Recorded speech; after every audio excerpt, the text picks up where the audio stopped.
সুপ্রিয় শিক্ষার্থী ভাই বোনেরা, আশা করি তোমরা সবাই ভালো আছো। গীতাঞ্জলি কর্নারের পক্ষ থেকে তোমাদের সবাইকে স্বাগত জানাচ্ছি। এখন যে ভিডিওটি নিয়ে এসেছি 2023 সালের ডিগ্রি পাস ও সার্টিফিকেট কোর্স প্রথম বর্ষ পরীক্ষা, তোমাদের প্রথম বর্ষ পরীক্ষার সাজেশন নিয়ে এসেছি।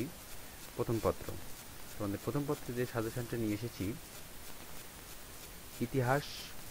তোমরা যদি আমার এই সাজেশনটি ঠিকমতো ফলো করো, আমি তোমাদেরকে গ্যারান্টি সহকারে বলতে পারি তোমরা 100% কমন পাবে। অর্থাৎ আমি তোমাদেরকে যে সাজেশনটি দিব, এই সাজেশনটি তোমরা সঠিকভাবে ফলো করতে পারো, সঠিকভাবে পড়ে যেতে পারো, সম্পূর্ণ যদি তোমরা আয়ত্ত করে যেতে পারো, তাহলে অবশ্যই শতভাগ কমন তোমরা পাবে। সুপ্রিয় শিক্ষার্থী ভাই বোনেরা, তোমরা যারা তোমাদের সাজেশনটি পেতে চাও, আমার স্ক্রিনে দেখানো হোয়াটসঅ্যাপ নাম্বারে আমার সাথে যোগাযোগ করো। আমি তোমাদেরকে হোয়াটসঅ্যাপে পিডিএফ ফাইল দিয়ে দেব। বিগত পরীক্ষায় অর্থাৎ স্বাধীন বাংলাদেশ অভ্যুদয় ইতিহাসে আমার তৈরি করা সাজেশন থেকে শতভাগ কমন পড়েছে। তো তোমরা যদি সাজেশনটি পেতে চাও, তাহলে অবশ্যই আমার হোয়াটসঅ্যাপে নক দাও, আমি তোমাদেরকে একটি পিডিএফ ফাইল দিয়ে দেব। তোমাদের সবাইকে ধন্যবাদ জানাচ্ছি।